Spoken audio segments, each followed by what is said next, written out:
All right, we are deep into the grass season, which is way too short, in my opinion. And we are at the finals in Queens and Halle on the ATP Tour. In Queens, we've got Tommy Paul versus Lorenzo Musetti. And in Halle, we've got Hurkacz, who's playing with his eyes closed, versus Jannik Sinner. Are these the guys that we need to watch out for in Wimbledon as they prepare and they show good form? We're going to break down these matchups. We're going to break down the tournaments in Queens and Halle. Two great events, a lot of great players in the final. This is The Slice. Let's get into it.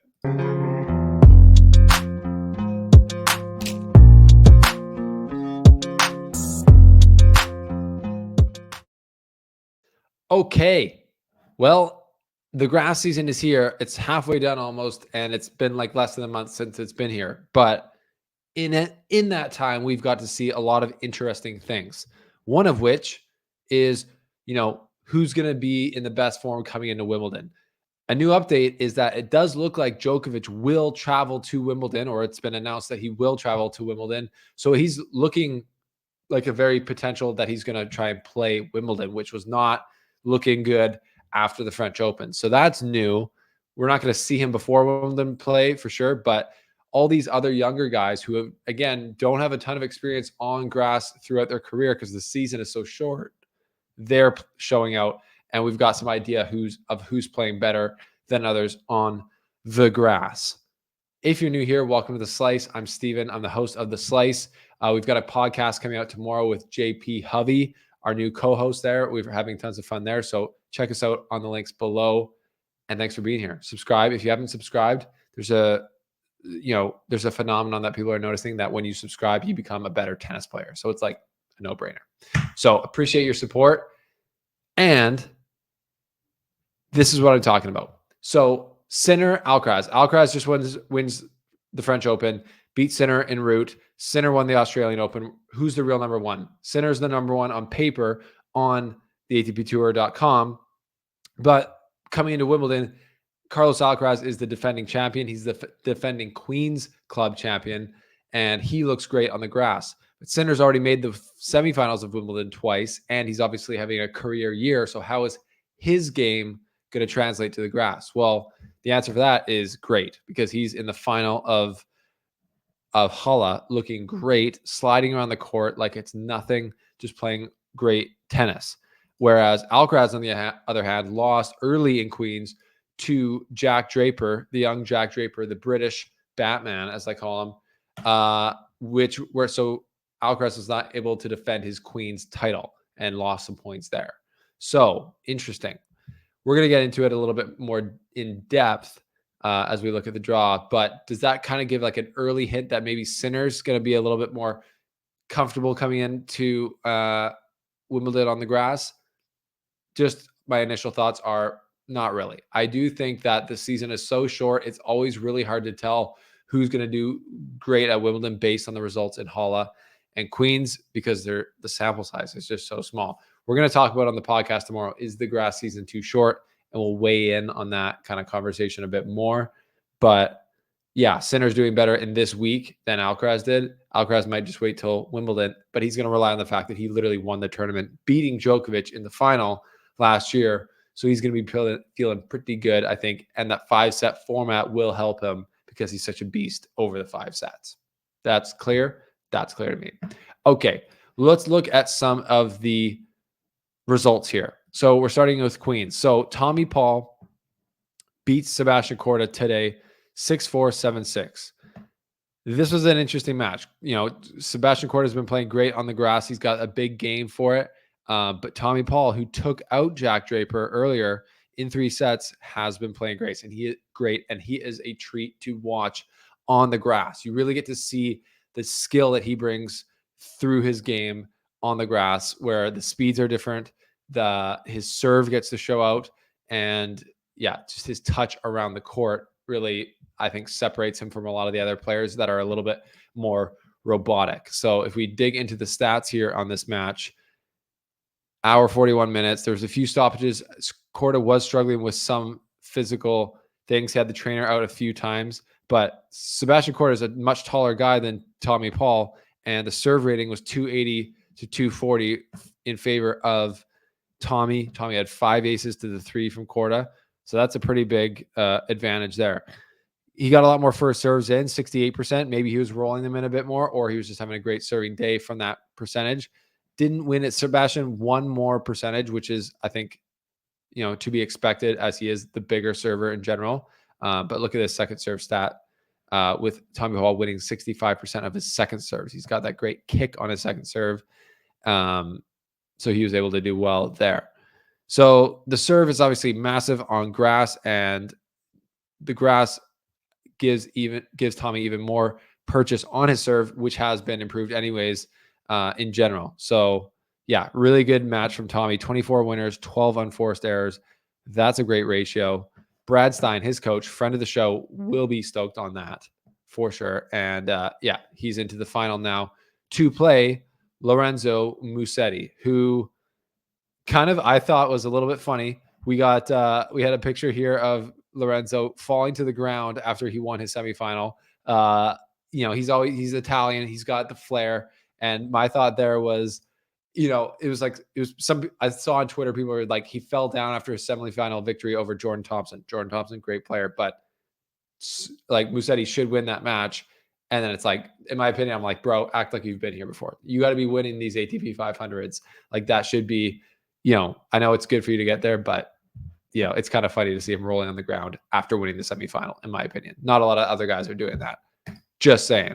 But that's his own style, and we respect that. Musetti over Thompson, looking at the stats quickly. In 2 hours and 18 minutes, 3 sets he needs to get over.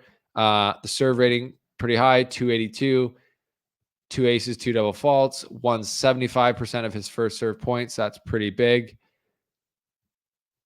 And I saw an interesting comment from Matt Rackett on Musetti's game. He's kind of got an extreme grip on his forehand, or maybe just like a more elaborate technique through his forehand. And you would think he might get late on a lot of these shots. Again, 27 winners for Musetti, 14 unforced errors, clean match, just like Paul. So that's going to be a great final. But with Musetti's ability on the return to block it forehand and backhand well on the return, it allows him to get into these points and then settle in from the baseline and be able to play with his bigger, kind of more elaborate strokes. So yeah, it's interesting to see Musetti getting to the final here in Queens when he's, a lot of people think he's more of a clay court player. Grass might not be his thing, but he's in there. So Tommy Paul versus Lorenzo Musetti. Musetti has been struggling in general, so that is a fair point to why he was probably showing a lot of emotion when getting to the final. It is a big deal. And yeah, as far as a favorite in this one, I would lean slightly to Tommy Paul based on the ranking, based on his prior performances at Eastbourne last year, just the way that his game looks on grass. But I think it's pretty easy to say this is going to be an awesome matchup. So much flair, so much ball striking ability, so much talent on the court. And yeah, if I had to predict a winner, I'm predicting Tommy Paul in 3 sets because Musetti's battler. But I think it's time for Tommy to get a title at the ATP 500 level. So that's going to be a great final.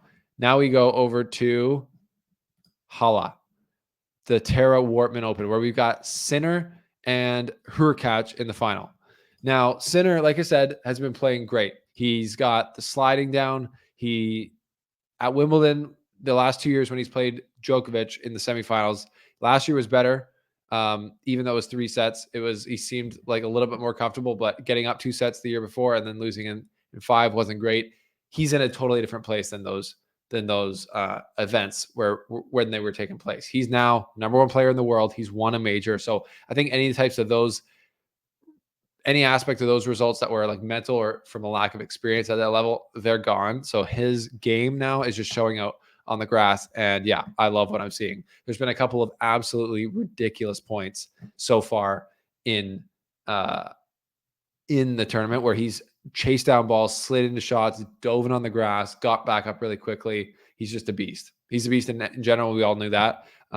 But this grass, he's looking good on it for sure. And then Hurkacz, I mean, what can you say about this guy? He's absolutely dangerous on the grass. He's the guy who gave Roger Federer a bagel in his last ever set at Wimbledon. It's like treasonous, but he's a bad man. Nicest guy on tour, bad man on grass for sure. He's dangerous. So that's a super interesting final in Hala. So let's look how they got there. Sinner takes out Zhang today.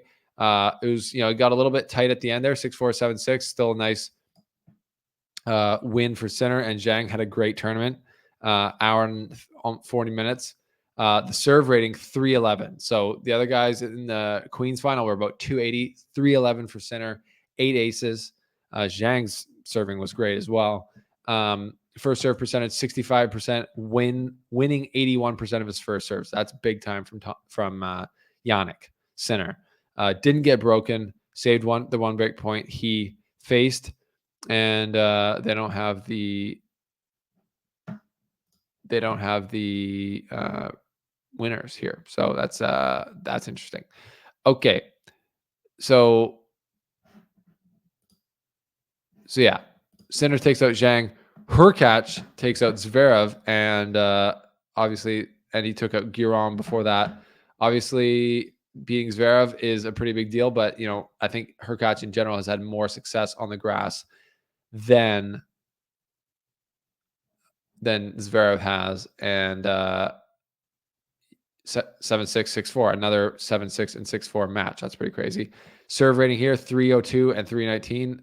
319 from Hurkacz, 17 aces to only 5 for Zverev. 17 aces. That is just like almost unplayable.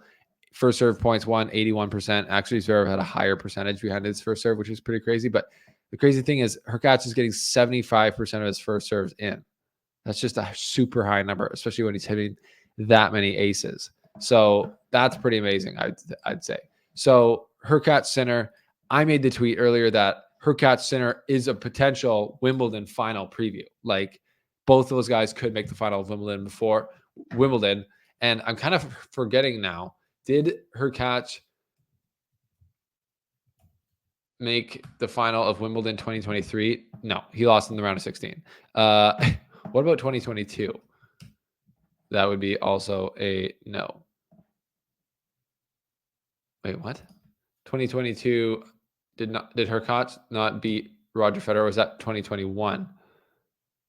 Oh yeah, he beat. That's right. He beat Roger Federer in the final of 2021 Wimbledon. That was the final match for Federer, and then he lost in the semifinals. So Hurkacz has been to the semifinals of Wimbledon before, and with a bit of an more open field this year, I think it's definitely a possibility for him getting deep in that tournament again. And I think the Hala final is a potential good showing of two guys who are at the tip top of the danger scale, the power rankings going into Wimbledon. So that's interesting. Predictions, I would take Sinner over Hurkacz based on the fact that he's won a major this year, and his return has been great and his general game has been great, but that one could obviously go either way. It's going to be great to watch. I'll have both matches going tomorrow morning when I wake up with my cup of Joe. That's going to be fantastic. But yeah, that's what you need to know about the finals in Queens and Hala. You're up to date. That's the slice. Thanks for being here, and we will see you after the finals on the podcast with JP Hovey. Stay tuned for it. Find us at the links below and the audio on Apple and Spotify. And if you're still watching, do us a huge favor and give us a rating on your favorite or podcast platform. Thanks. We'll see you next time here on the show.